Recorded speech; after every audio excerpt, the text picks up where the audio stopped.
recent survey finds 1 in 6 empty nesters are divorcing fairly soon after their last child leaves home. And 58% of men and 37% of women surveyed say they postpone divorce for 5 years or more for the sake of the kids. More and more parents are finding they have no common ground as a couple once their kids are gone. Judge Lynn Toler from a wildly successful divorce court show here on Fox 10 is here live in the loft to talk about this. Is this a relatively new phenomenon?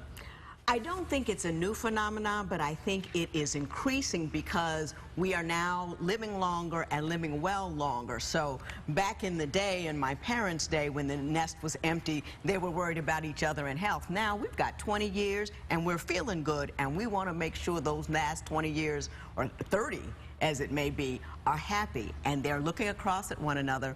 We have accomplished our main goal, because children take up a whole lot of your time. And once they've done that, they look up and either don't know the other person or they have been waiting. And the statistics say about 66% of the people who are asking for the divorce after the empty nest are women.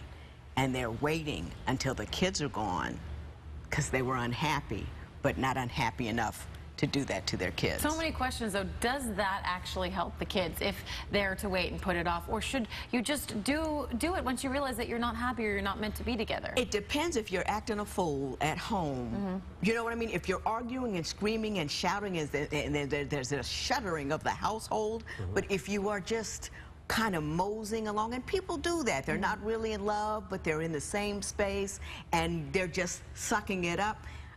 You can do it. I think that the tearing apart of the family, I mean, it reverberates for years with kids. Even after they leave home and go to college and become professionals and all that. Absolutely not, because it destroys everything they always knew. And people don't like change. It's their foundation. Absolutely. They're maybe living out of state, but that's their foundation. Absolutely. Yeah. So here's the thing. It would seem to me that most couples don't realize that this is a problem until the end, when the kids are off to college and someone says, I want a divorce. How can you prevent that? How can you earlier realize that it's happening? Well, that's the one thing. You know what's coming. This is not something that falls out of the sky. You know when the last one's turning 18. What you need to do is say 2 or 3 years before that, number one, are we hearing each other? Are we happy? Because women are like, we give them the false okay. Oh, everything's okay. Everything's okay. And men actually believe us when we say that, even though we're happy. And they see that a lot of guys are caught off guard by it.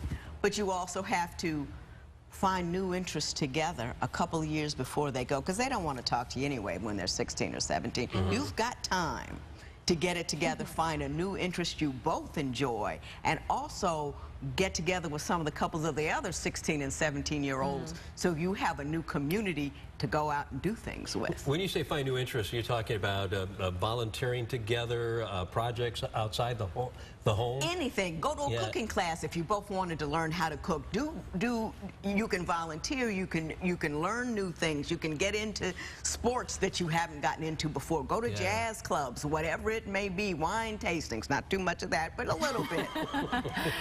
But if you find something new to do together, as opposed to my husband dragging me to 10 million baseball games, you know what I mean, or me dragging him to the ballet. If we find something new to do together, and we can reintroduce ourselves. There's an ad that's running on the Fox News channel, maybe on our channel too. It's from AARP, and it's these retired people who are about to retire, and they say, when I grow up, I want to start a band, or when I grow up, I want to open a restaurant. So these people are actually looking forward to starting a new life. Absolutely. So you can start a new life together. Yeah, you can start a new life together, and since we're so much healthier, it could be tennis. It could be taking up golf together. And you also have to get in touch with those other people going through the same thing that you are, so you have a whole group.